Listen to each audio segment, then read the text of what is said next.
How a billion-dollar charity collapsed overnight. At 2:17 a.m., the servers went dark. Not metaphorically, literally.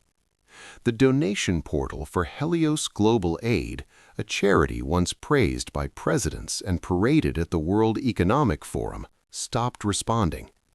By morning, the website displayed a single line of text: "We are experiencing technical difficulties." By noon, federal agents were removing boxes from Helios's glass headquarters in Geneva.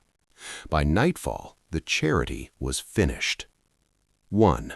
Mara, compliance officer. Mara had memorized the lies so well she could recite them backward. "Operational inefficiencies," she would say, when auditors asked why millions vanished into shell NGOs. "Cultural misunderstandings," when field reports mentioned forced labor at aid distribution sites.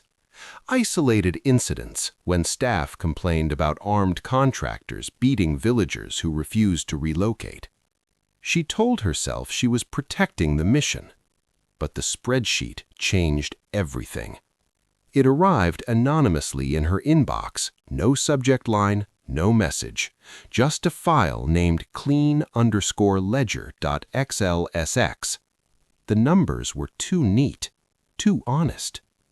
87% of Helios's restricted funds, money earmarked for refugee housing, medical aid, food relief, had been rerouted through logistics partners that didn't exist on the ground. The money flowed back upstream into private equity accounts tied to Helios board members. She checked the internal whistleblower channel. It had been disabled 2 years earlier. That night, she started copying files. 2. Daniel, Field Director, East Africa. Daniel still remembered the sound.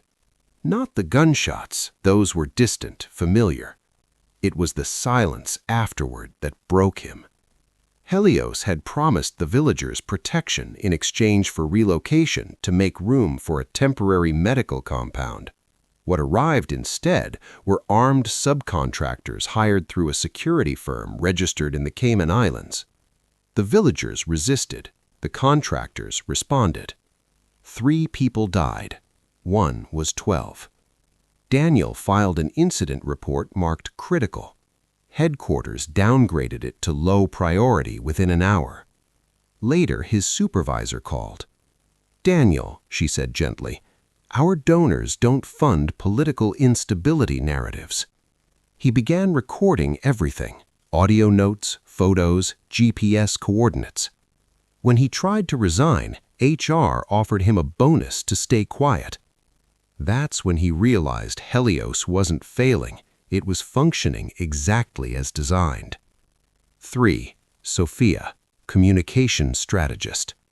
Sophia built the stories that made Helios untouchable. She wrote speeches about hope, designed campaigns with smiling children and solar-powered clinics. When journalists asked difficult questions, she redirected them to curated site visits and pre-approved beneficiaries.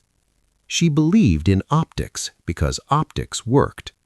Then she was asked to bury a report. A 114-page internal investigation detailing forced displacement, sexual abuse by contractors, and deliberate obstruction of independent monitors. The board's instruction was simple: reframe as misinformation fueled by hostile actors. She opened a blank document. She stared at the cursor for a long time. Then she forwarded the report to an encrypted address she'd been saving for years, just in case she ever decided to stop lying. 4. The night it broke. The leaks hit at once. Not one exposé, not one brave headline. Everything. Financial records, internal emails, field footage, audio recordings of executives joking about acceptable casualties. Contracts linking Helios leadership to arms manufacturers and private prisons. 3 newsrooms across 3 continents published simultaneously. By sunrise, donors froze accounts totaling $1.3 billion.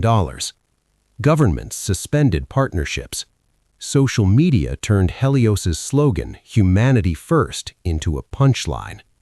The board issued a statement blaming a few bad actors. Then the arrests began. Aftermath. Helios collapsed in less than 24 hours. But for the insiders, the fallout lingered. Mara testified for 6 days straight. She still wakes up reciting numbers.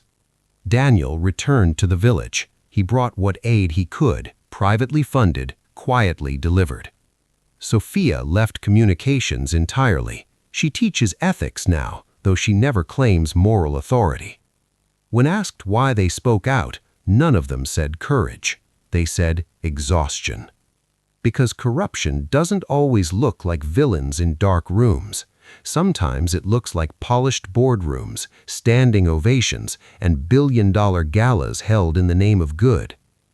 And sometimes the most dangerous lie is the one everyone agrees not to question, until, suddenly, they do. Overnight.